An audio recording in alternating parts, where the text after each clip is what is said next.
Congratulations, kakak. Thank you, adik. Okey, Jul. Lepas ni adik ada tournament netball. Kalau menang, adik pergi final next week. Hari ni tapi kakak ada press conference kejap lagi. Mesti reporter nak interview. Astagfirullahaladzim, macam mana Mama boleh terlupa? Macam mana ni, Ma? Mama tak ingat langsung. Kejap. Okey, tournament adik pukul 5. Now 3:30. Okey, macam ni. Mama pergi hantar adik, lepas tu Mama hantar kakak, boleh? Boleh? Okey, tapi before that kita balik rumah tukar baju dan Mama hantar you terus. Okey. Ya? Tak apa ke, Dek? Tak apa. Okey, kakak akan pastikan kakak akan settlekan semua dia cepat-cepat. Okey? Okey. Kau cakap dalam masa lah. Baju tu ambil kita tunggu kakak. Boleh. Jom. Ma, masuk sekali.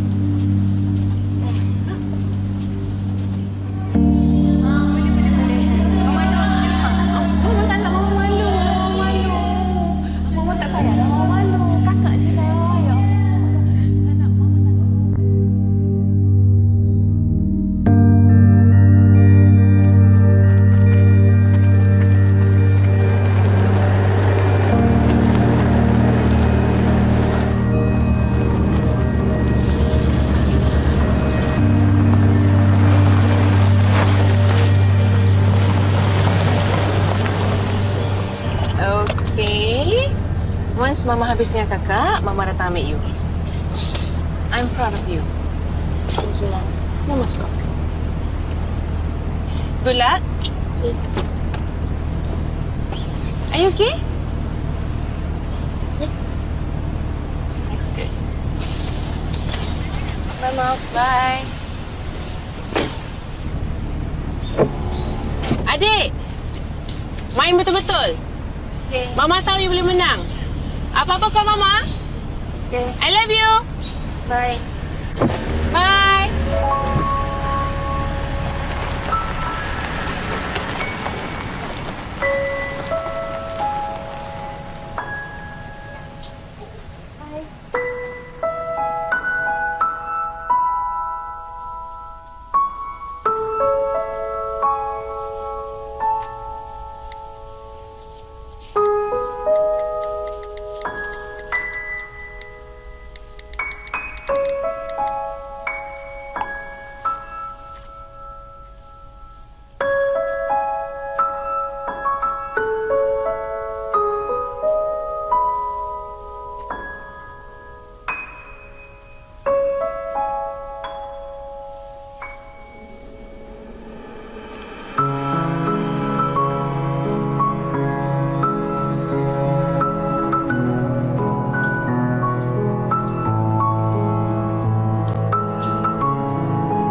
Sorry tak aku cakap. Aku bosan dah di rumah. Mak pula teman kakak aku pergi coding. Okey ke tak ni? Nampak macam burung je. Final tournament kau bukan lusa? Lusa. Mak dengan kakak kau jadi datang tak? Tak lah. Mana nak ambil tahu? Nak ambil tahu Ya aku kenal kau sangat lah. Kau ni murung sebab masalah keluarga kau kan? Aku ada satu benda ni yang boleh selesaikan semua masalah. Kau try ni. Aku jamin kau akan rasa okey. Ini Wan.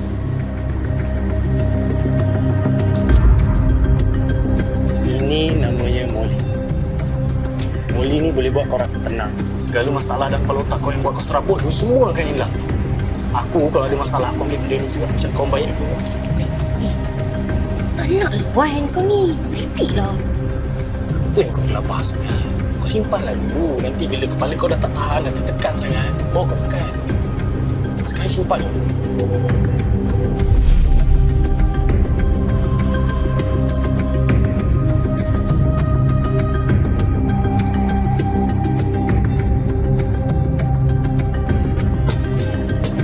Performance kakak tadi macam okey tak? You did very well. Cuma satu je. Mama rasa paling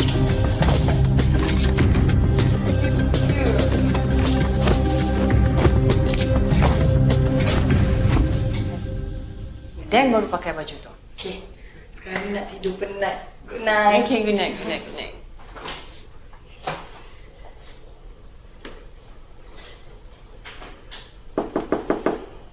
Adik.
Awak ni bangun kak?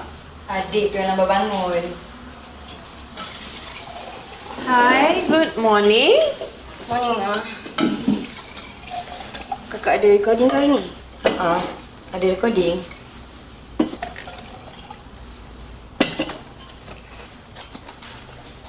Tak adalah. Akak dah cancel sebab nak tengok adik punya final tournament. Serius lah? Serius lah. Tak main-main? Ada nampak macam main-main ke? I'm so happy! Come, kita breakfast, lepas tu kita pergi. Ya? Makin cepat. Okay. Sarah naik atas kejap sebab tinggal phone. Apa lagi dia ni? Selalu macam tu. Cepat nak breakfast macam nanti. Nanti lambat pula. Semua.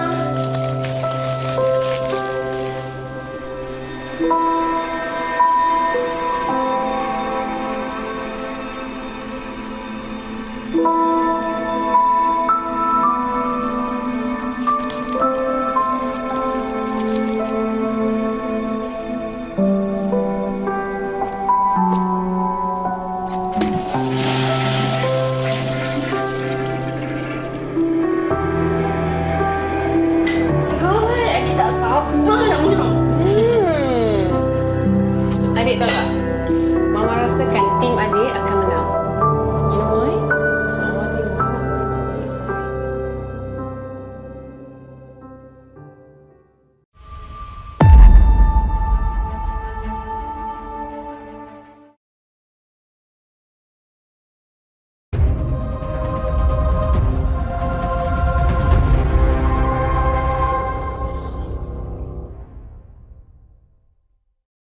Bismillahirrahmanirrahim. Assalamualaikum warahmatullahi taala wabarakatuh. Assalamualaikum semua. Apa khabar? Terima kasih kerana sudi bersama-sama lagi kita di dalam siri keempat Bengkel Kepimpinan Ruko Tetangga dalam Pembudayaan Norma Baru bersama saya Emilia Jusniza. Sekali lagi jadi host. Jadi janganlah bosan kalau nak menonton lagi.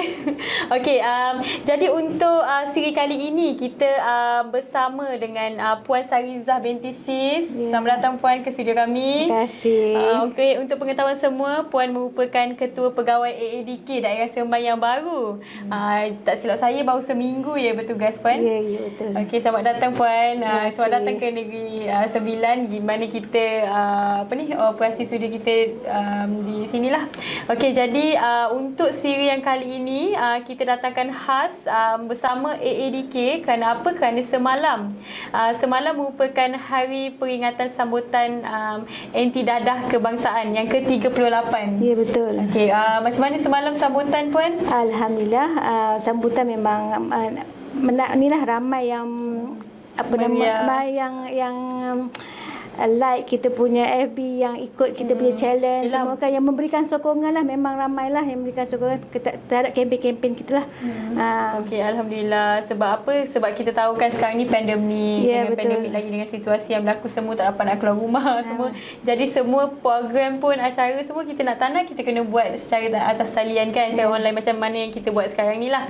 Jadi sebabkan semalam kita ada sambutan Hari Anti Dadah, jadikan itu kita menjemput AADK Barisan Seremban untuk bercerita tentang satu topik yang sangat menarik, iaitu komuniti mata dan telinga negara. Jadi mungkin sebelum kita bercerita dengan lebih lanjut, kita boleh Puan boleh perkenalkan dulu diri Puan, dan saya serahkanlah kepada Puan untuk berkongsi kepada penonton. Okey, terima kasih Cik Mia. Okey, Assalamualaikum dan selamat pagilah kepada semua penonton FB Live Brigade Negaraku. Jadi saya pertama saya nak ucapkan ribuan terima kasihlah di atas jemputan Brigade Negaraku kepada AADK Daerah Seremban. Okey. Pertama saya nak kenalkan diri saya lah. Nama saya Sarizah binti Si. Saya sebelum ni saya bertugas di Pusat Pemulihan Penagihan Dadah Narkotik di Tiang 2 ataupun dikenali sebagai Puspen Tiang 2 lah di Melaka.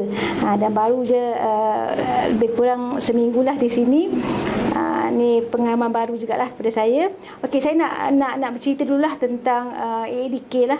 AADK sebagai lead agency yang dia core business dia kepada program pencegahan, di mana kita mencegah seseorang daripada terlibat dengan penyalahgunaan dadah, dan kemudian kita membuat apabila seseorang tu dah terlibat dengan penyalahgunaan dadah, kita akan masukkan mereka pula ke dalam program rawatan dan pemulihan, di mana yang Puspen tadi itulah.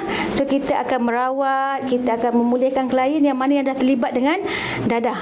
Jadi di sinilah kita nakkan peranan komuniti tu kan. Yang pertama dia kita memberi pengetahuan, kita mencegah daripada terlibat. Kalau terlibat tu komuniti kena memaklumkan kepada kita siapa yang ada ambil dalam kawasan komuniti tu, dan maklumkan kepada kita melalui penguasaan dan keselamatan lah, di mana kita akan melaksanakan tindakan aduan dan operasi lah sekiranya kita tahu di mana ada penagih dadah dilaporkan pada kita, komuniti bagi tahu kita, dan kita akan buat aduan lah ke atas penagih-penagih dadah tu lah. Okey, so sukarlah kalau AADK ni dia nak bergerak sendiri. Pada masa ini memang kita tak boleh nak buat dah kerja orang kata seorang-seorang. Dia lagi satu, dadah ni dia bukan masalah yang kecil, dia masalah yang besar dan masalah yang dah lama. Kalau kita tengok tahun 1983 dadah dia diisytiharkan sebagai musuh negara oleh mantan Perdana Menteri kita Tun Dr. Mahathir. Dia dah diisytiharkan dadah sebagai musuh negara. Jadi dah berapa puluh tahun kita memerangi, dan kita mengharapkan pada era baru ni kita bersama-sama, bukan lagi AADK ni di jalan seorang-seorang tak, tapi kita mesti bersama-sama untuk menangani masalah dadah ni. Okey, so kita pada hari ni kita nak menyeru orang ramai di luar, penonton-penonton FB Brigade Negaraku, untuk bersama-sama untuk menjadi mata dan telinga kerajaan bagi melaporkan aktiviti salah guna dadah. Kalau di tempat tuan-tuan tu ada penagih-penagih, boleh laporkan kepada kami kan, buat dengan aduan. Okey, kemudian kita nak kita nak pemimpin-pemimpin, kita nak anggota masyarakat, kita nak komuniti ni menggerakkan sendiri program anti dadah di dalam kawasan komuniti. Sebab kalau kita tengok pemimpin tu di satu kawasan setempat tu dia lebih mengetahui siapa dia punya ahli komuniti, siapa yang terlibat dengan dadah, keluarga mana kan. Jadi kadang-kadang dadah ni kan dia bukan sahaja efek dia pada orang yang ambil. Kadang-kadang dia memang dia memang efek dia lebih kepada keluarga juga, kepada isteri, kepada anak-anak kan. Dia bukan dia seorang-seorang. Dia tu memang dah terjejas lah, tapi selain daripada dia tu ada orang-orang lain terjejas. Terjejas tu maksud saya lebih contoh macam katalah isteri tak bekerja, tiba-tiba suami terlibat dengan dadah. Jadi efek kan, efek pada keluarga tu. Jadi kadang-kadang isteri tak bekerja ataupun isteri bekerja tetapi suami ambil dadah. Jadi pendapatan tu guna untuk dadah dan ya, sebagainya. betul. Bukan selain daripada itu keciciran anak-anak kan. Kalau kita pun biasa dengar kadang-kadang penagih ni membuat contoh keganasan juga. Keganasan dalam rumah tangga dia, keganasan kepada keluarga dia kan. Kalau kita dengar dulu. Lepas tu selain daripada tu dalam masyarakat pun kalau kita dengar ada yang meragut, ada yang mencuri, samun apa semua kan. Jadi dia bukanlah penagih tu je efek kan. Tapi banyak sebenarnya rentetan daripada menagih tu dia melibatkan orang lain juga. Yang itu kita nampak dari segi fizikal apa semua, tapi emosi juga kan. Keluarga emosi, malu, perasaan malu. Selain daripada itu juga penagih-penagih ni kadang-kadang mereka dipinggirkan juga. Yang keluarga yang dah tak nak kan. Jadi benci sebab mereka ni bila dia dah buat macam tu, dia memalukan keluarga, dah malukan keluarga, lepas tu membuatkan keluarga ni rasa macam tak nak, macam kalau boleh nak putus. Betul. Jadi mereka tersisir, tak ada sokongan. Bila tak ada sokongan tu, bila dia orang keluar daripada pusat-pusat pemulihan, menyebabkan mereka terjebak kembali, mudah terjebak. Dia tak kembali kepada keluarga, tetapi dia kembali kepada rakan-rakan lama. Ini membuatkan lagi cepat mereka jatuh balik. Jadi memang sebenarnya saya merasakan program anti dadah ni kita collaborate kan. Kita masyarakat dengan ADK collaborate. Okey, contoh katalah kita nak buat satu program agama kan, yang berkaitan dengan agama. Jadi komiti berfikir okey, yang itulah program yang sesuai untuk kawasan situ. Jadi dia jemput ADK dan masa sama kita pun jemput juga Jabatan Agama. Jadi dia bukanlah kata komiti di jalan seorang-seorang, tapi komiti ADK dan ada jabatan-jabatan lain. Kita sama-sama bergerak bersama. Jadi kalau dulu kan kita tengok bila masalah dadah ni kadang-kadang keluarga je yang dia rasa macam dia seorang-seorang je nak hadap benda tu kan. Sekarang ni kita dah sama-sama lah. Bukan kita sebagai komuniti, ahli komuniti, jangan lagi pandang hina pada ahli keluarga, pada keluarga yang ada ahli keluarga yang terlibat dengan dadah. Malah kita pun sebagai anggota masyarakat, kita kena bantu keluarga tu kan. Betul. Supaya sebab macam saya suka bila puan kata sebenarnya kadang-kadang penagih ni bila dia dah ambil dadah, lepas tu dia dah cuba dah untuk usaha untuk sembuhkan diri, tapi bila dia pulang semula kepada keluarga pula tak nak terima sebab malu. Jadi sebab apa malu? Sebab dapat cemuhan daripada masyarakat. Jadi sebab tu macam kita pun sebagai masyarakat pun kita tak boleh nak nampak je orang tu ambil dadah dan nampak keluarga dia, kita pula macam kutuk dia, hina dia. Kita yang kena bagi support kan. Lagi satu untuk pengetahuan semua penonton ni penagihan ni dia satu penyakit yang berterusan yang berpanjangan. So bila klien tu dia dihantar ke pusat pemulihan, dipulihkan di sana, diberi pelbagai program lah untuk membentuk balik jati diri dia dan keluar. Jadi dia bukan berhenti di situ. Dia sebenarnya dia sampailah ke akhir hayat dia. Jadi kita ni kalau sebagai masyarakat kan kita tengok dia jatuh, jangan terus cemoh dia. Kita kena dia jatuh kita bantu dia. Bukan dengan cara mencemoh. Bila kita cemoh dia, kita nanti akan membuatkan dia lagi jauh daripada kita. Jadi kita kena sentiasa bagi jalan. Ya, betul. Kita boleh ajak mereka. Sebab tu saya selalu, kalau saya dulu di Puspen, saya selalu kata dengan klien-klien saya, okey, mungkin kamu semua tak boleh menyumbang dari segi idea, tak boleh menyumbang dari segi wang ringgit kan. Kadang-kadang mereka pun bukan orang yang senang kan nak menyumbang, tapi bila satu-satu program dalam komuniti kamu berjalan, kamu boleh sumbangkan tenaga, so dia balik dalam masyarakat. Jadi kita jangan sisih bila apa-apa paling simple gotong royong lah. Datang, saya galakkan datang pergi. Kalau masyarakat buat, kita join kan. Kita mungkin tak boleh lah nak sponsor makan ke apa ke, tapi kita sumbang dengan supaya kita tak, diorang tu tak terpinggir. Okey. Saya sambung lagi lah. Balik slide tadi. Okey. Kemudian yang kedua tadi, menggerakkan program anti dadah di kawasan komuniti. Kemudian kita peranan kepimpinan KRT juga membuat pemantauan aktiviti omnipresent dan rondaan keselamatan. Mana kita sama-sama lah, kan, bukan kita satu, kita sama-sama. Okey, dan seterusnya membuat pelaporan program anti dadah di peringkat komuniti. Yang kadang-kadang nak tahu juga, jangan kita buat program syok sendiri kan. Kita nak tahu macam mana, okey tak program tu, berkesan tak program tu, membantu tak program tu. Nanti kalau kita buat, kita seorang-seorang je, kita rasa okey dah program aku kan, tapi sebenarnya mungkin tak berkesan. Sebab itulah saya kata, sebab dalam satu komuniti tu kita punya komuniti lebih tahu apa yang diperlukan. Contoh katalah dalam komuniti ramai belia, apa nak buat kat belia, kan, apa yang nak buat kat belia yang sesuai dengan belia, tapi kita nak libatkan AADK. Jadi kita bersama-sama. Okey, jadi saya nak cerita jugalah tentang kita untuk projek-projek ni. Kita adalah 12 kawasan rintis, iaitu kalau seluruh Malaysia ni kita ada kawasan Petaling Jaya di Selangor, kawasan Sungai Besar, kalau kita tengok pada slide ni lah kan, Fedah Gugusan Hulu Selangor di Selangor, Setapak di Kuala Lumpur, Fedah Keraton 1, 3 dan 4, kawasan Dungun Terengganu, Pekalan Cepa di Kelantan, di Kedah itu di tiga kawasan lah, Fedah Lubuk Merbau, Kuala Kedah, Langkawi dan Batu Pahat serta Johor Bahru. Ini kawasan rintis lah yang untuk menangani masalah penyalahgunaan dadah, subsisten dan pelancongan sosial.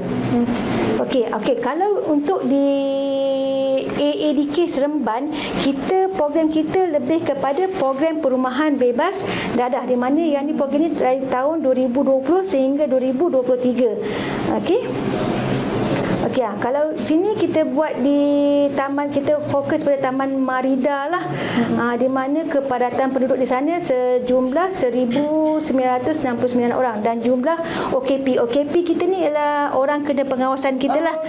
Maksud OKP ni orang yang dah ditangkap, kemudian dia menjalani rawat, dia masuk ke mahkamah dan dijatuhkan hukuman, sama ada pengawasan atau masuk pusat. So ini yang kita istilahkan sebagai OKP. Orang kena pengawasan. So kalau di Taman Marida tadi ada 14 orang lah. Okey, kemudian selain pada Taman Marida, kita juga fokus pada Taman Desa Ru, dan di mana jumlah penduduk di sana ialah seramai 710 orang dan OKP yang di sana ialah seramai 24 orang. Ini bertujuan supaya KRT, rakan-rakan di luar yang mana yang tahu, inilah maknanya ada. Jadi ada ni kita, kalau yang mana yang memang dah biasa dengar pasal penyalahgunaan dadah ni, kita tahu satu orang penagih lama dia boleh menarik penagih-penagih baru. Dia bukan seorang-seorang. Dia akan yelah, dia akan tarik lebih ramai. Ya. Jadi kita tak nak 24 tu jadi 42 jadi bertambah. Jadi kalau boleh yang 24 tu turun kepada 24 turun 20, turun dan terus dah kosong lah. Jadi kita nak dapat capai tu tak mungkin dah kita boleh buat seorang-seorang. KRT pun tak boleh buat seorang-seorang. Kita bersama-sama lah. Okey, next. Okey, saya nak cerita jugalah tentang dasar dadah negara ni, di mana kita ada 5 teras lah. Kalau kita tengok slide tu, kita ada pendidikan pencegahan. Ni macam yang apa yang berlaku sekarang ni ialah pendidikan pencegahan lah. Kita memberi kesedaran kepada orang awam, orang ramai tentang bahaya penyalahgunaan dadah, tentang bahaya tentang penggunaan dadah ni. Kemudian teras yang kedua ialah rawatan dan pemulihan. Teras ketiga ialah penguasaan, di mana kita inilah menangkap penagih-penagih semua. dimasukkan sama ada menjadi rawatan dan pemulihan di pusat ataupun di daerah lah. Yang seterusnya teras keempat pengurangan kemudaratan dan teras kelima kerjasama antarabangsa. So dasar darah negara ni dia pun sama, dia melibatkan kolaboratif. Dia bukan ADK saja, dia melibatkan 9 kementerian dan melibatkan 15 agensi lah, macam LPPKN, Jabatan Belia, Jabatan Penerangan, Kebajikan Masyarakat. Itulah kalau kita tengok macam keluarga penagih ni kadang-kadang mereka perlu dibantu. Contoh kadang-kadang anak tercicir. Di mana kita nak salurkan dia pun ni kan. Okey. Contoh kekeluargaan. Kan? Kan? Macam setiap agensi yang lain ni dia ada data mereka sendiri dan dia tahu macam mana. Dia pun ada program-program ya, kan. Betul. Kita masukkan mana yang bersesuaian. Ya. Okey. Inilah yang kita kata JERI tu, model inisiatif bersepadu ni melibatkan kalau dari segi jasmani ni ada KBS, ada LPPKN, ada KKM. Kalau dari segi rohani ni KKM, JKM juga, LPPKN. Dari segi rohani, tabung haji, intelektual, KKM, penjara dan berbagai lagi lah. Dan sasiah ni rela, JKM, KPM. Inilah.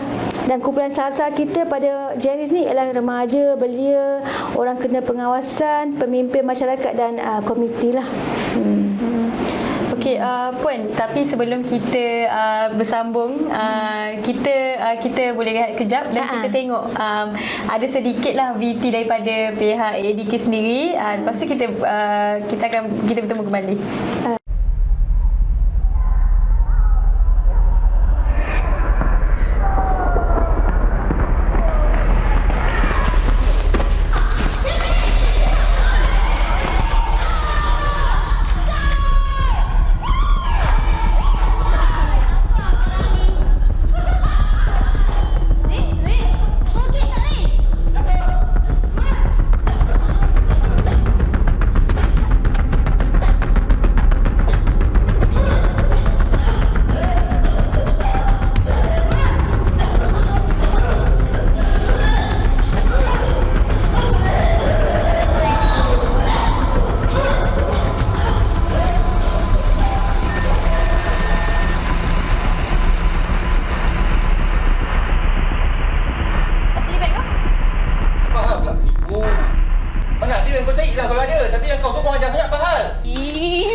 Habiskan ha?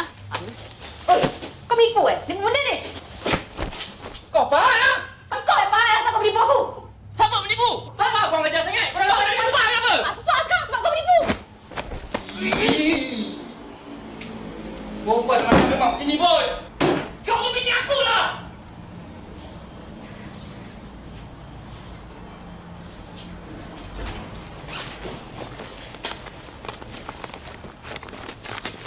Pandai kau Kau yang sebenarnya sembunyikan. Manalah aku tahu, aku tak ingat lah. Apa dia tumpah sini? Tak payahlah. Bagilah. Sebab datang sini aku cakap bagilah. Bagilah. Siapa yang menipu? Tengok apa tu? Tak ada apa pun.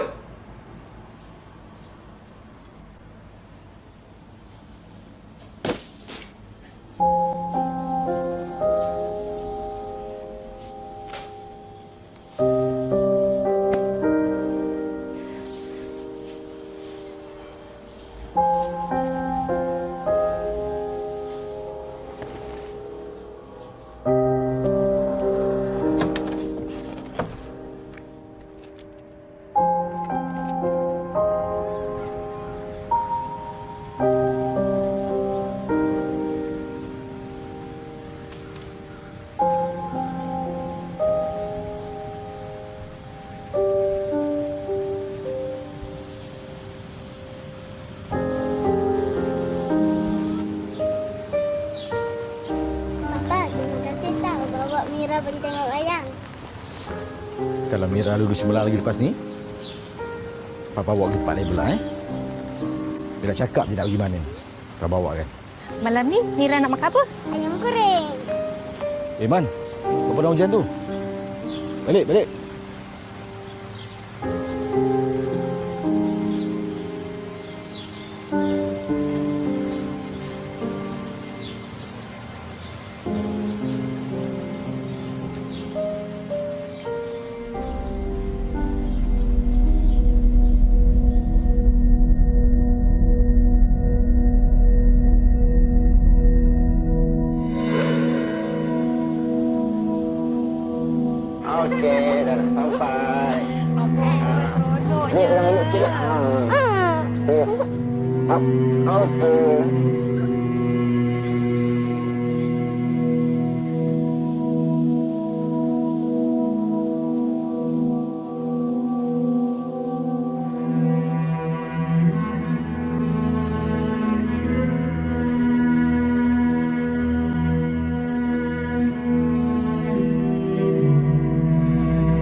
Okey, terima kasih bertemu kembali. Okey, dapat tengok kan tadi video tadi cukup menarik puan. Sebab apa? Sebab dia dapat tunjuk yang sebenarnya apa sebenarnya dadah ni beri kesan kepada keluarga. Macam kita tengok yang macam anak-anak pun apa ni dapat kesan, ibu bapa, suami isteri jadi bercerai. Lepas tu yang paling sedih tu bila berlaku perceraian, anak pun tak tahu macam mana kan nak ke mana, dan kadang-kadang tu mahkamah pun dah tak bagi kan.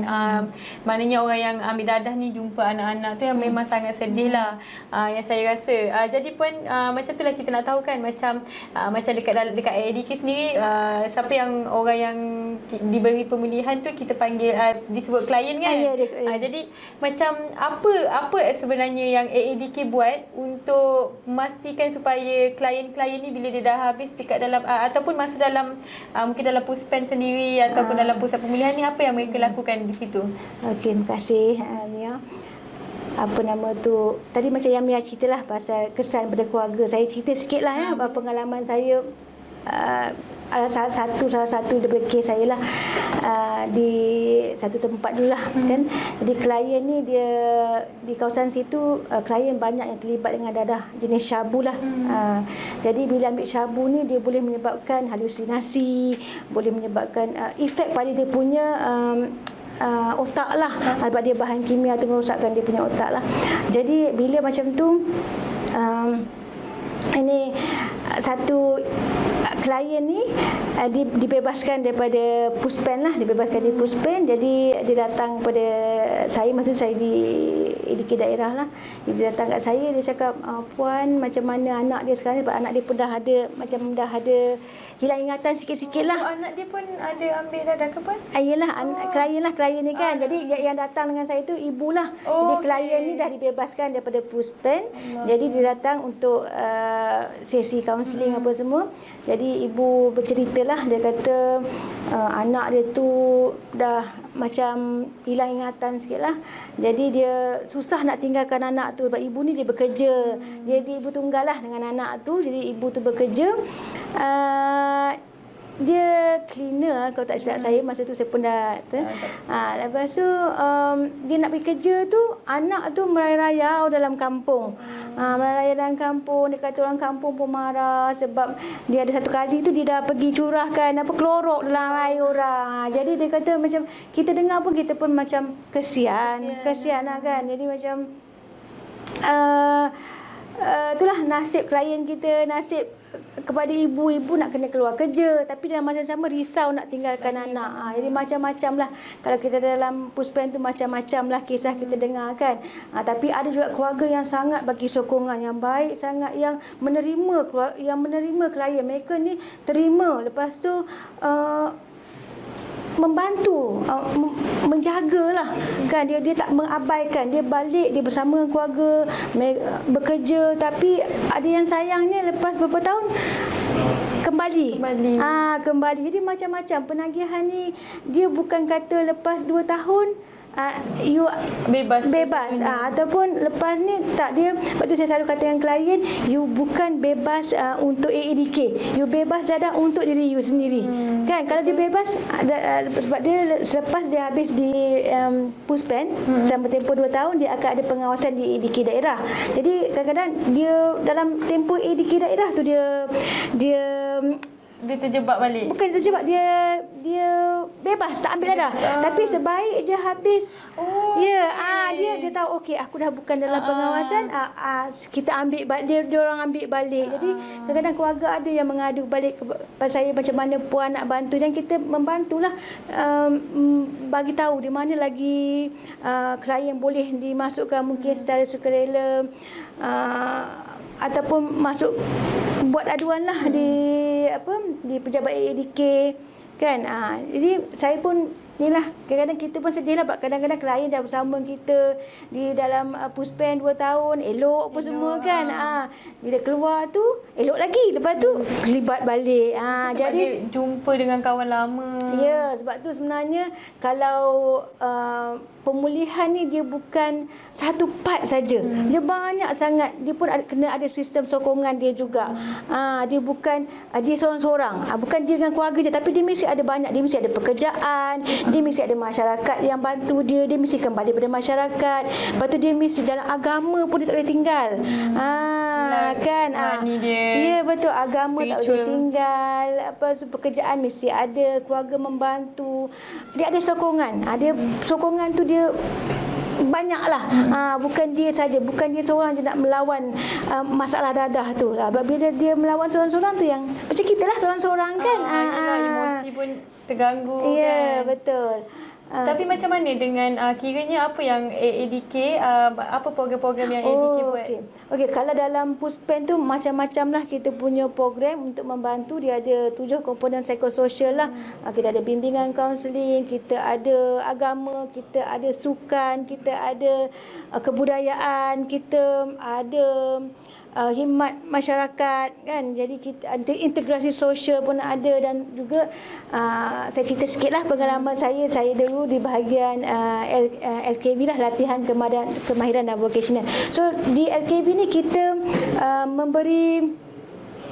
mengembalikan mereka dalam job-job function ni supaya mereka ni kembali bekerja. Bekerja ni bukan bekerja macam di luar, tapi dia buat kerja-kerja sampingan tapi yang melatih dia supaya dia kembali bekerja. Bukan dulu malas kan. Jadi kita nak latih dia supaya dia ni berdisiplin. Tadi saya lupa nak masuk dalam satu komponen tu pun, disiplin pun, kawat pun semua kan. Jadi dia kalau dulu diorang tak kerja, diorang nak mudah kan, kadang-kadang jual juga. Saya pada ambil dadah, saya pengguna menjual kecil-kecilan, tokan yang macam tu lah, tapi kecil-kecilan kan. Jadi kadang-kadang mereka dah lama tak bekerja. Ada yang saya tanya apa pekerjaan yang lepas, memang tak pernah kerja pun. Sebab dia jual kecil-kecilan, dia jual. Jadi diorang tak pernah kerja. So bila dengan kita saya pada bahagian tu, saya masukkan mereka dalam projek-projek dalam puspen lah, untuk kita latih mereka supaya bertanggungjawab, pergi kerja, pergi, mana dia jaga landscape, dia kena pergilah, hari-hari dia pergi, dia tahu okey ni tugas aku kena pergi pukul berapa. Jadi kita nak latih balik supaya mereka tu bekerja. Kemudian kita bagilah kemahiran jangka pendek lah yang boleh diorang gunakan. Dan juga kita ada kemahiran jangka panjang, tapi yang ni kita buat di CCVC lah, Cure and Care Vocational Center di Sepang. Yang ni kalau siapa yang berminat, dia ada beberapa kursus lah di CCVC. Kita akan hantar mana yang klien yang berminat tu, kita hantar ke CCVC lah. Mereka akan berada di sana 6 bulan dan akan keluar lah dengan SKM lah. Dan yang menarik lagi, dan yang menarik lagi, mereka ada syarikat dah yang tunggu mereka. Maknanya bukan saja prepare, tapi bila dia dah keluar dah ada syarikat. Dah ada syarikat yang menunggu untuk ambil mereka. Jadi kita bukan kata kita pulihkan, tapi kita biarkan macam tu, tak. Maknanya kita pun menyediakan ruang-ruang pekerjaan lah kepada mana yang memang memerlukan, memang dah dia tak nak balik tempat asal. Kadang-kadang bila balik tempat asal, dia jumpa balik Cik Mia, kawan dia sendiri tahu. Dia tahu, okey, kalau saya balik tempat asal, saya mungkin cepat terlibat. Saya ambil contoh, kadang-kadang kita pernah tanya klien, okey, berapa lama you ambil balik dadah? Kadang-kadang dia cakap, puan 3 hari je. 3 hari dah ambil balik. Ada yang kata 3 bulan, lepas 3 bulan, lepas 6 bulan, ataupun lepas 2 tahun pun dia ambil balik. Kadang-kadang, tapi yang tu saya kata, ada yang awal 3 hari pun dah ambil balik kan. Jadi kita tak nak macam tu. Kita nak, jadi kita kata okey, mana yang berisiko tinggi tak nak balik ke tempat asal, kita ada satu lagi program hijrah. Kita mencari majikan-majikan yang sudi mengambil klien kita untuk bekerja ni. Kita bagi bekerja dan majikan tu ambil dalam masa yang sama, dia dalam pengawasan. Saya ambil contoh Cik Mia, macam contoh saya dulu majikan di Shah Alam kan. Jadi klien kita ni katalah asalnya daripada Johor.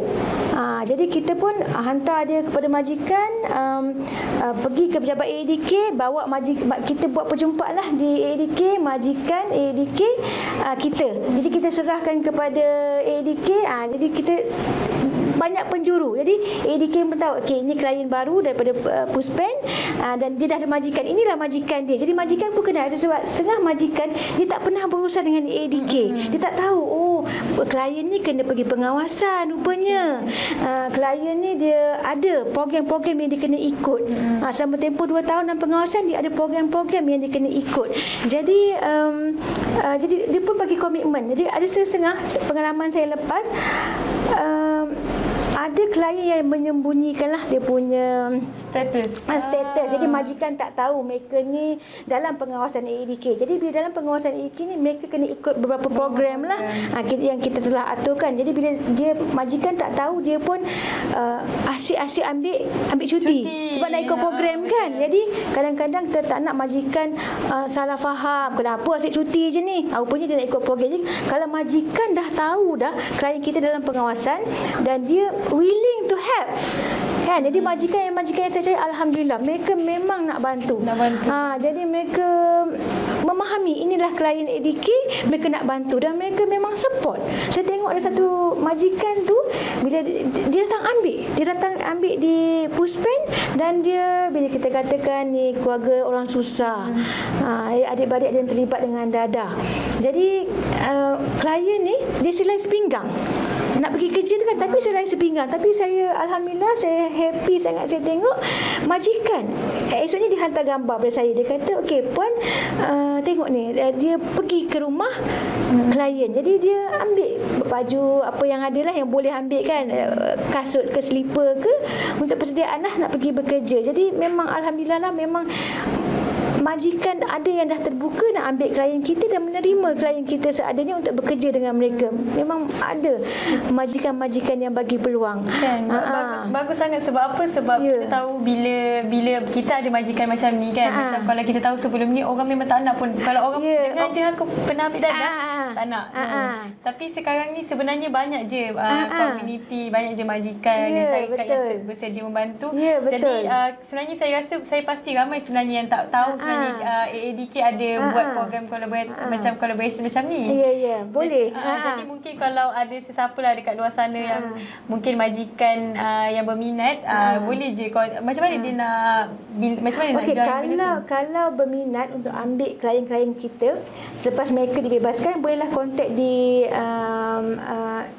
Puspen, bercakap dengan pegawai LKV, latihan kemahiran dan profesional. Mereka memang menyediakan, memang menunggulah peluang-peluang pekerjaan ni. Sebab kita punya salah satu KPI kita ialah kita nak memastikan klien-klien kita yang pra-bebas, yang dah 10 bulan ke atas, dia ada mendapat peluang pekerjaan bila dibebaskan. Kita kan dia tak bebas lagi, special kan. Saya selalu cakap dengan klien, you all sangat special sebab you all tak keluar lagi, dah ada majikan yang tunggu. Kadang-kadang call saya, puan, bila klien nak dibebaskan, sebab dia dah bagi surat tawaran. Maknanya majikan sangat percaya. Majikan tak tahu klien bebas bila, tapi mereka dah menyediakan surat. Mereka menunggu klien untuk keluar bekerja. Alhamdulillah kan. Sangat-sangat baguslah. Yelah, sebab konsep dia macam sekarang ni kan, memang kita tahu banyak buat skim macam even dalam NGO beli pun kita ada beli kemahiran semua.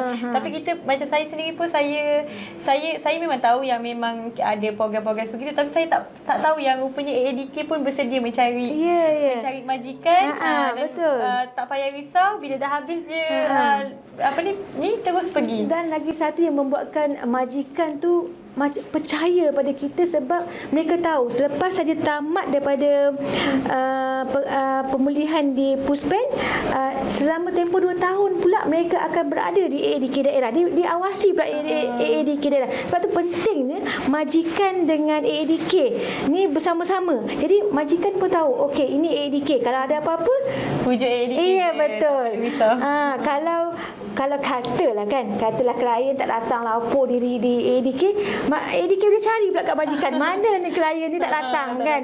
Sebab salah satu yang kita bagi tahu dengan klien ialah pekerjaan tu penting, tapi kepulihan pun penting. Dia kena jalan serentak. Jadi dia tak boleh bekerja lupakan kepulihan. Tak boleh. Maknanya ataupun dia nak, yelah, sebab takut dia stres bekerja pula, dia ambil bekerja. Ya, betul. Jadi maknanya dia kena jalan seiring.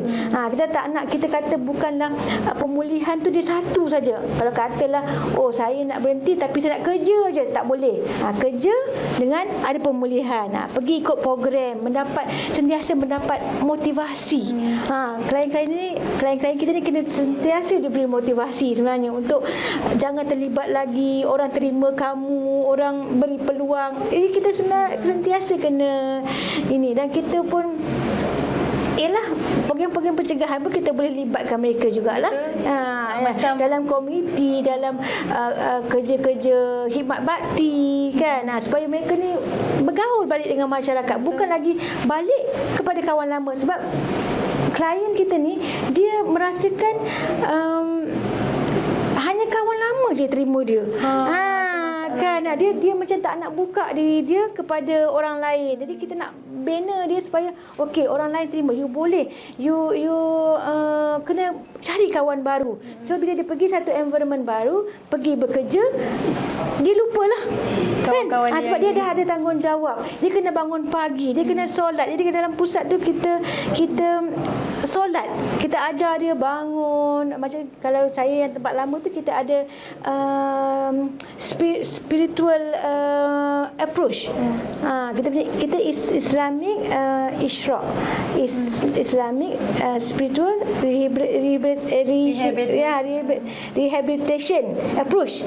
Maknanya dia memasukkan unsur agama lah dalam kepulihan tu. Maknanya dia lengkap lah kan, agama ada, psikososialnya ada, awak bersukan, awak bukan lagi gembira dengan dadah.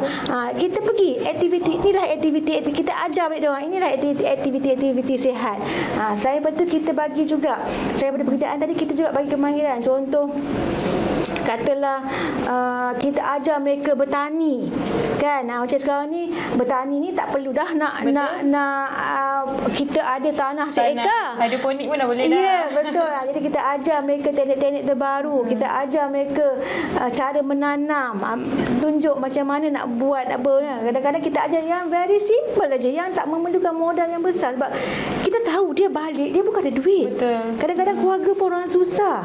Kan? Jadi takkan kita nak kita ajar you gunting rambut, you pergi gunting, tak boleh. Kan? Jadi kita ajar dia yang simple-simple. Contoh saya ambil, kita ajar dia buat sandwich. Kan? Sandwich kan modalnya kecil je. Tapi kita beritahu, okey, dengan modal kecil ni berapa you boleh dapat? Kita buka kan, jual apa? Inilah sekarang macam PKP pun ramai kan orang buat niaga dari rumah, tapi sekarang pun dah boleh guna dah. Even setiap saya macam GrabFood, Foodpanda dia dah ada dah kan untuk orang macam SME ni kan, peniaga-peniaga gerai. Untuk hantar makanan kan. Jadi kita pun memberi mereka maklumat terkini. Contoh kita ambil tentang pekerjaan kan, kita kata you tak boleh harap dah. Kita tanya dia, okey, apa nak balik nak kerja apa? Kadang-kadang dia cakap, okey, saya nak kerja hotel, sebab saya dulu kat hotel, saya kerja hotel. Jadi kita cakap lah, sekarang ni dah hotel pun dah tak ada. Ya, kau tengok disebabkan oleh pandemik ni, you kena ubah dah. Cara kita tak boleh lagi dah macam yang lama-lama tu kan. Jadi ada benda yang kita dah boleh buat, ada benda yang kita dah kena move. Kena ada skill baru semua, bakat baru. Ya, betul. Jadi kita itulah kita banyak sebenarnya bagi skill dekat diorang tu.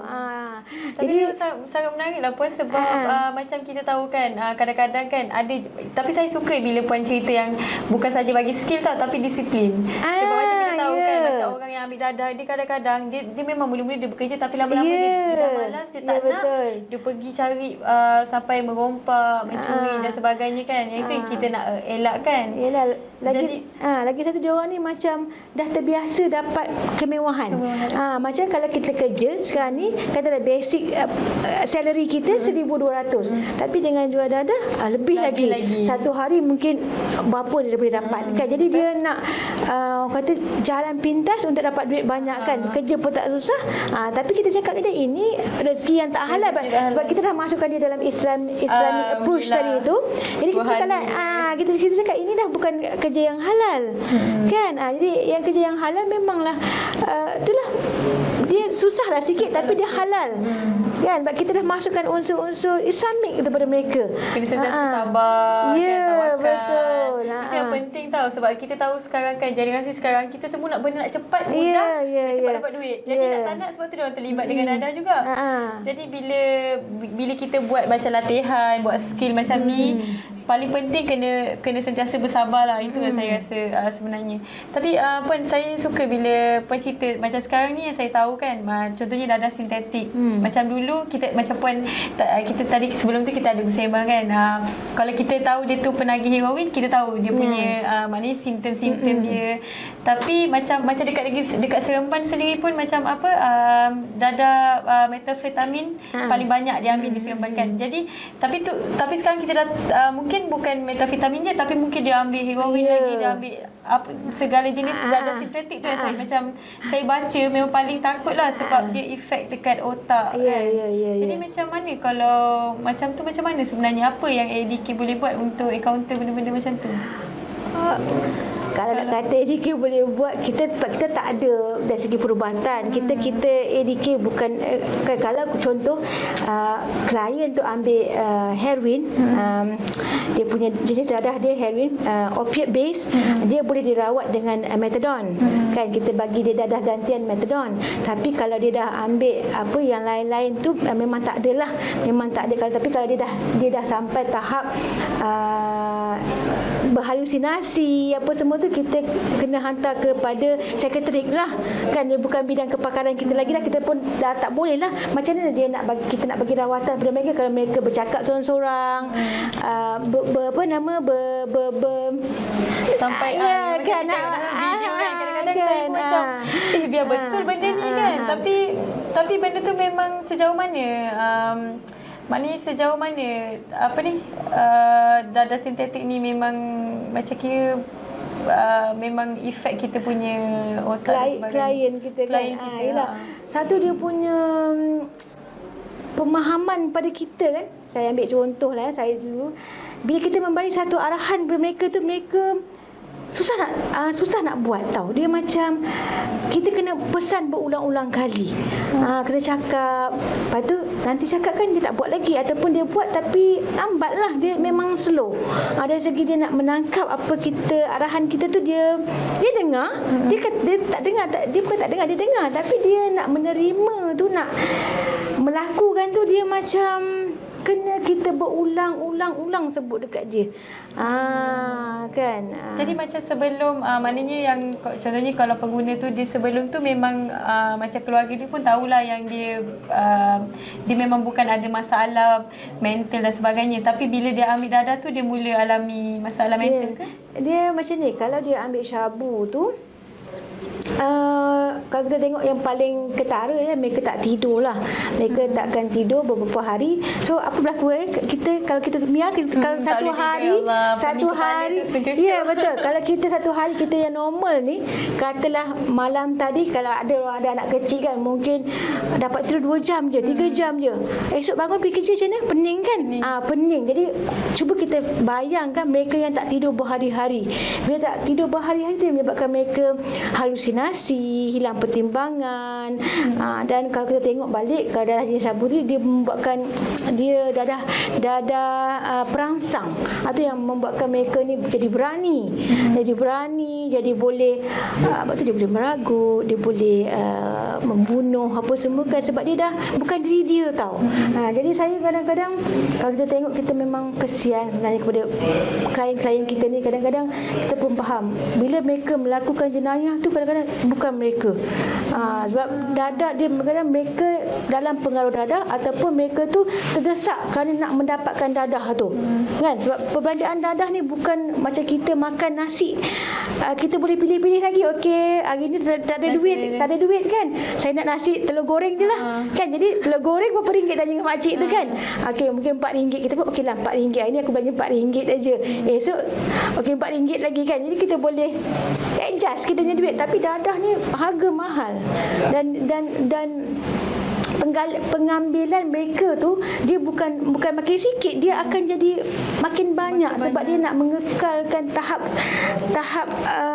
keseronokan mereka tu. Mereka kena ambil banyak lagi, dia bukan bertambah ambil 2 je 1 tak, dia makin bertambahlah dos mereka tu kan. Jadi bila banyak tu perbelanjaan yang digunakan pun tinggi sebenarnya, terutama kalau ambil dadah jenis syabu lah kan, mahal. Jadi yang tu kadang-kadang ambil sampai RM150. Bayangkanlah kalau kita gunakan RM150 satu hari, macam mana? Ya, macam mana tu. Jadi mereka kadang-kadang disebabkan desakan ketagihan itu membuatkan mereka jadi nekat lah.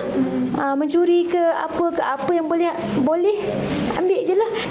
Dan kadang saya tengoklah klien-klien kita ni, bila mereka masuk ke dalam pusat pemulihan, mereka ialah jadi macam orang baru balik, yang kita memang kena ajar balik kan, ini salah, ni tak betul, yang ni yang betul ni. Bila masa dalam penagihan, mereka dah tak boleh nak beza dah mana satu mana betul, mana salah kan. Jadi dia masuk ke pusat, banyaklah kita kena perbaiki. Jadi kami pun kena sabar. Jadi saya harap bila klien-klien kita ni balik, keluarga, masyarakat pun kena sabarlah untuk membantu tu.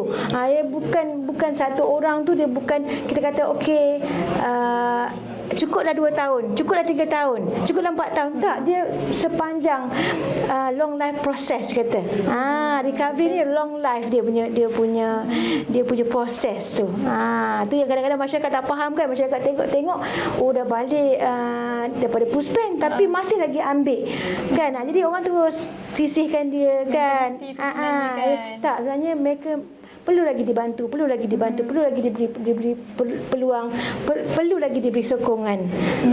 Sebab tu dah penting masyarakat ni sebenarnya membantu ADK membasmi dadah tu, membasmi daripada masyarakat terlibat dengan dadah. Sebab bila dah terlibat tu panjang ceritanya. Jadi macam kalau daripada KRT sendiri kan, apa yang KRT boleh lakukan? Macam kadang-kadang kita tahu KRT ni dia nak bantu, tapi dia tak tahu macam mana dia nak bercakap dengan siapa, ADK mana ataupun program apa yang dia nak buat, dia tak faham sebenarnya. Yalah. Okey, kejap kita okey. Apa nama tu, kalau katalah untuk yang belum terlibat lagi, kita kena perbanyakkanlah program-program pencegahan supaya memberi kesedaran kepada masyarakat tentang bahaya dadah. Jangan sampai anak-anak kita terlibat dengan, jangan sampai adik-beradik kita terlibat dengan dadah, jangan sampai ada dalam masyarakat yang terlibat dengan dadah. Kan, yang tu yang pertamalah.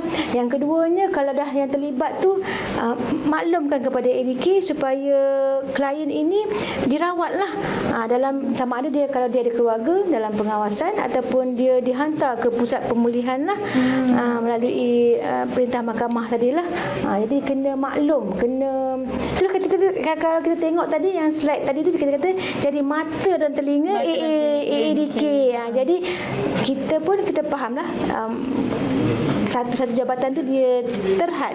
Jadi tu yang masyarakat dalam tu dia tahu di mana, siapa dia. Jadi salurkan maklumat. Kan, kalau katalah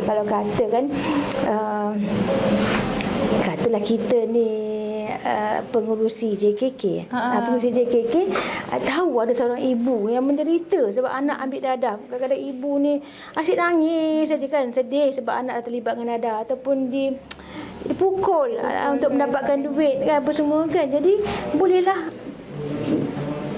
pergi berjumpa dan minta keluarga datang, buat aduan kepada ADK. Maknanya ADK ni macam untuk pengetahuan semua, macam ADK ni jangan risau, kita memang ada di setiap daerah. Ya, kan? betul. Jadi contohnya macam kalau KRT ke dulu JKK, sekarang kita panggil apa, JKJP. JKJP tu mungkin kita boleh bagi tahu kepada ADK daerah lah. Sebab jangan pergi, paling mudah pergi ke ADK daerah dan kita ada ke macam pergi ke laman web ADK kebangsaan ke ataupun kita ada sekarang kita ada talian hotline untuk buat aduan tu. Nanti saya kita ada talian hotline lah. Okey, kejap Okey ni. Okey, kita ada hotline lah, hotline ADK ni kalau kita nak buat aduan tentang penyalahgunaan dadah. Memang dah ramai dah sekarang ni yang membuat aduan ni. Kan. Tapi itulah saya berpesan kepada keluarga, ibu bapa, kalau ada anak yang terlibat dengan dadah, janganlah tunggu lama-lama.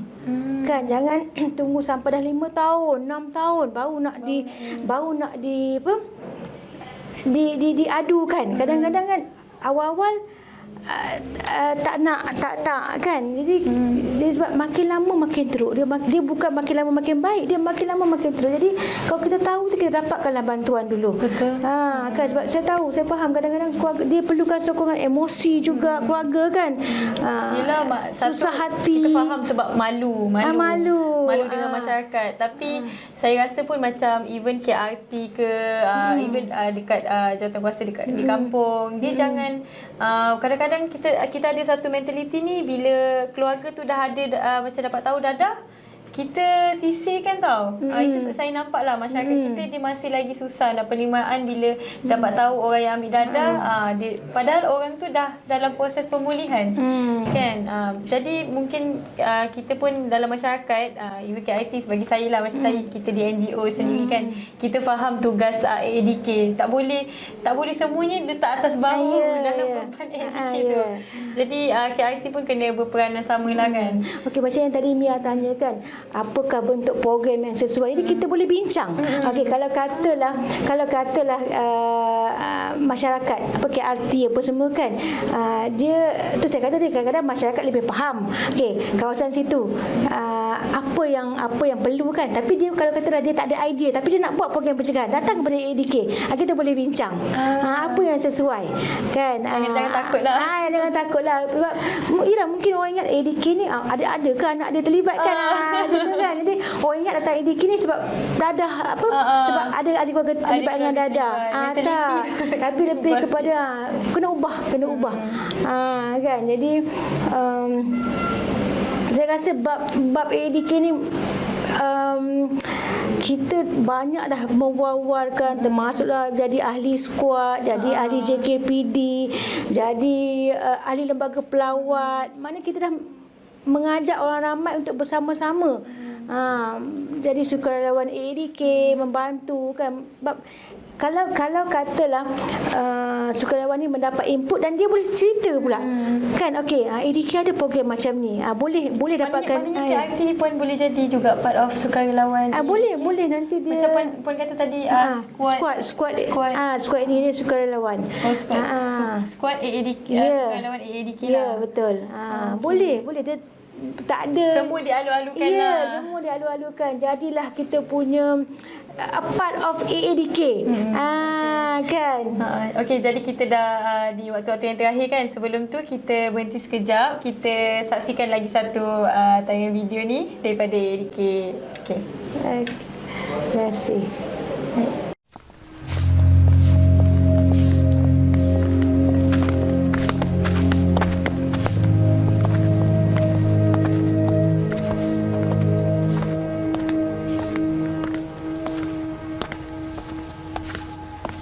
Jalil, selamat berjaya. Awak boleh buat. Jangan sampai bertukar merah. Terima kasih, Cipta. Terima kasih.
Assalamualaikum, Cik. Waalaikumsalam. Ya, Bang? Nak tanya, Ya? ada kerja kosong tak kat sini? Kerja kosong.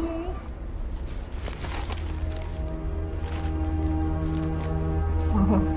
Kita tak ada kerja kosong. Tak ada? Tak ada. Maaf, kan?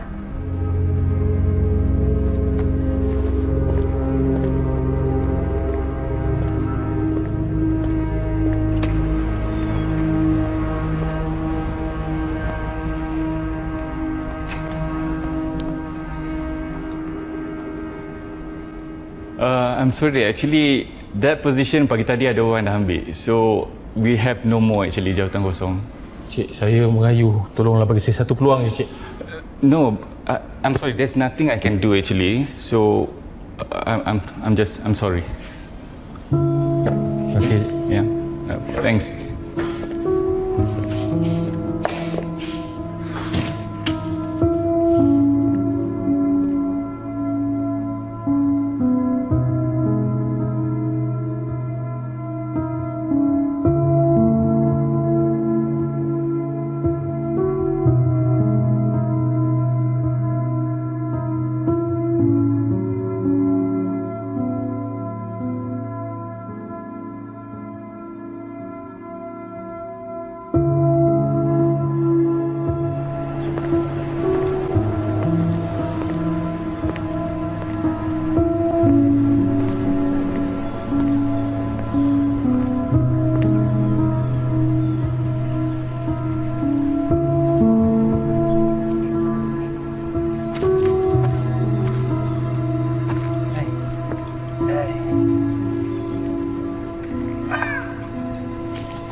Kenapa? Kenapa?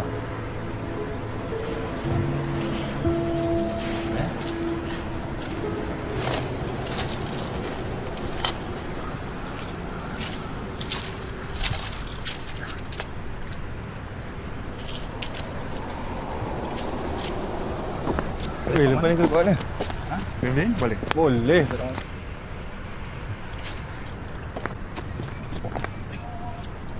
Woi.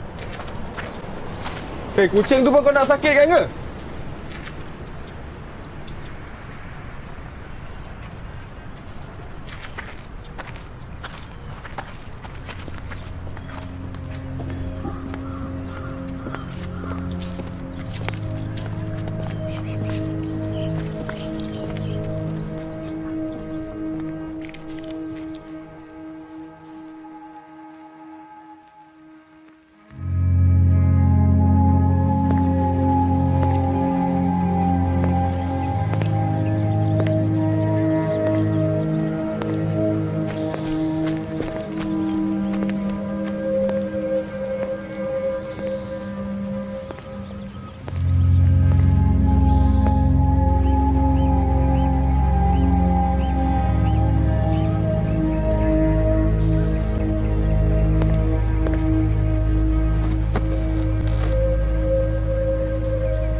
Betul nak berubah. Tapi kenapa tak ada orang nak percaya aku?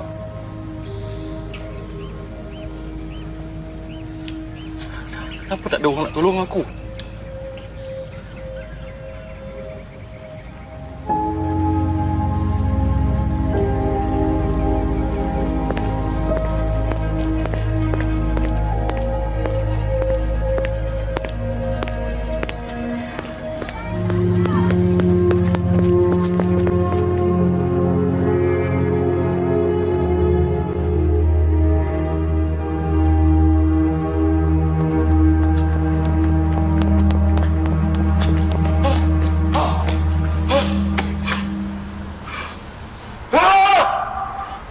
Kapan?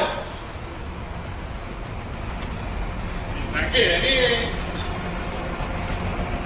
Hei! Kau tak menagih lagi ya? Kau faham? Dia tu nak gaduh hoi. Kau faham? Kau memang cik pasal Kau tu penagih je lah.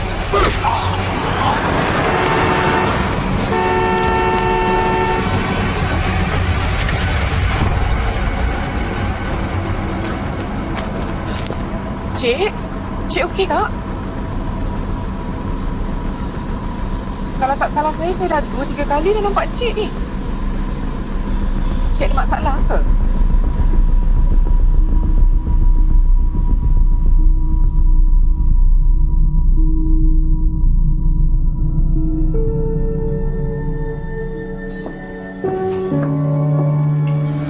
Assalamualaikum.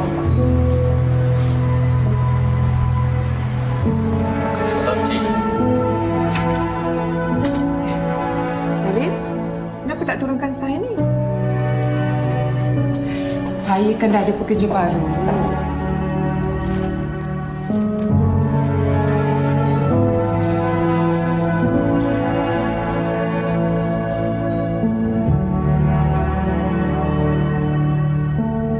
Jalil, kita menang apa dah gitu?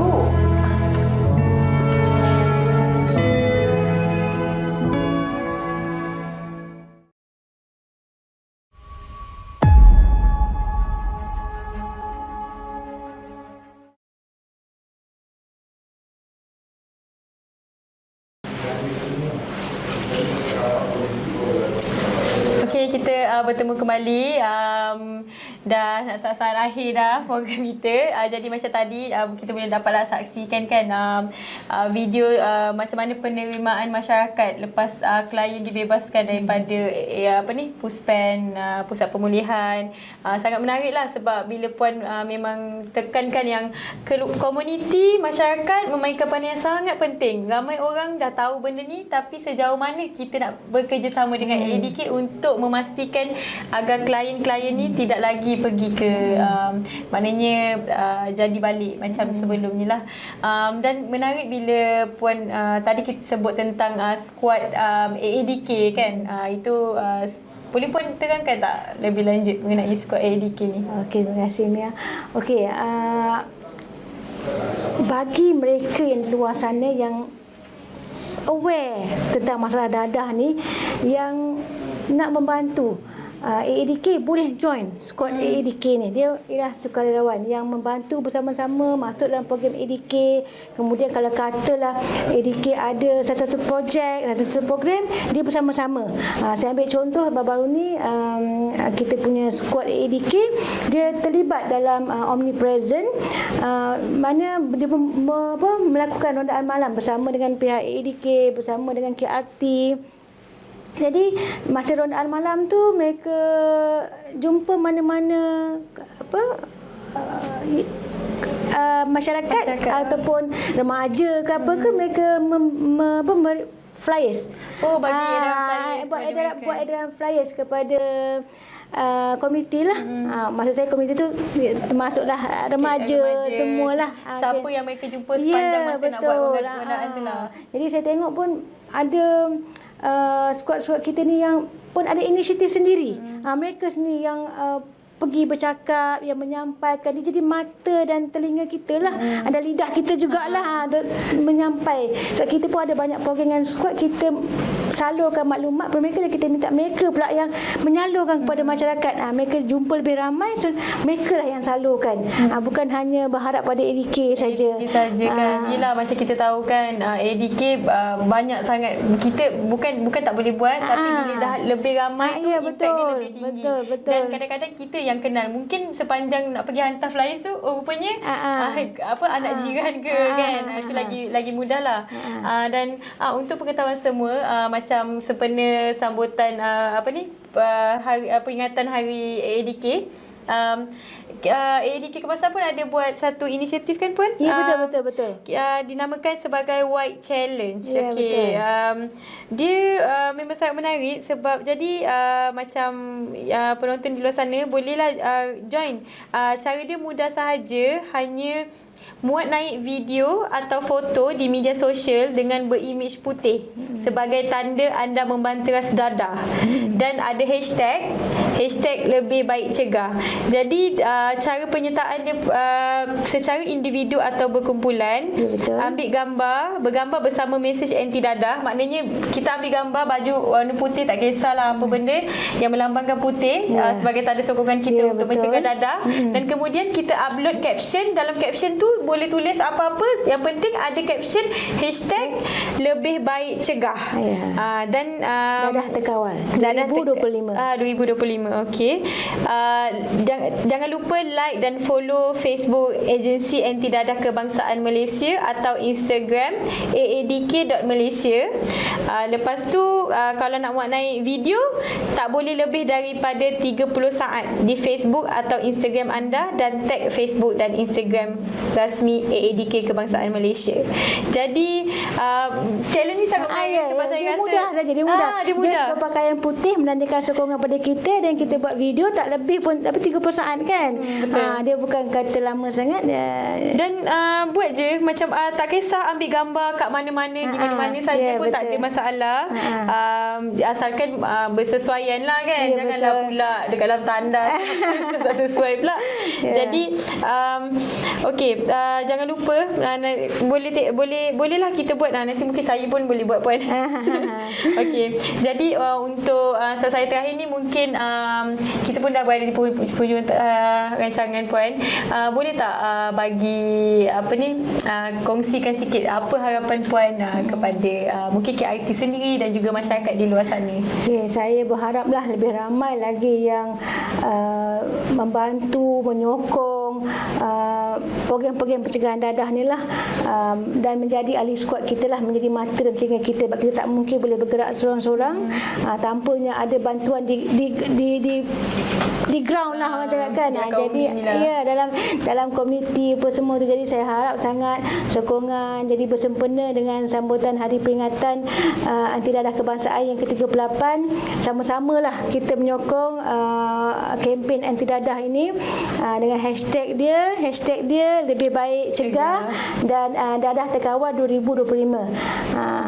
Itu sajalah. Okey, terima kasih banyak-banyak saya ucapkan kepada Puan sekali lagi sudi hadir ke studio kami, bercerita, berkongsi, dan harapan kita adalah perkongsian ni kita bukan lagi setakat berhenti dekat sini, tapi masanya untuk KRT di luar sana dan juga mungkin NGO-NGO lain untuk berjumpa dengan ADK dan mungkin buat lagi program-program pencegahan bagi memastikan kita dapat mencegah dadah ni secara total lah. Jangan insyaAllah lah, jangan kita dah habis kat sini, lepas tu masyarakat kat luar sana masih lagi ada mentaliti takut dengan klien-klien yang dah keluar, dah bebas daripada dadah. Jadi dengan itu macam daripada saya sendiri selaku moderator kali ini, pada seri kali ini, saya ingin mohon maaf kalau ada tersalah kata dan mungkin kepada Puan juga mungkin tersalah cakap dan sebagainya. Dan jangan lupa ADK Negeri 9 pun ada Facebook, boleh follow Facebook page akaun ADK Seremban, ADK Daerah Seremban, dan boleh kalau apa-apa je boleh je terus hubungi talian hotline ADK untuk sebarang pertanyaan. Tak kisahlah berkaitan program pun boleh, tak ada masalah. Jadi kita jumpa lagi pada siri webinar seterusnya. Assalamualaikum.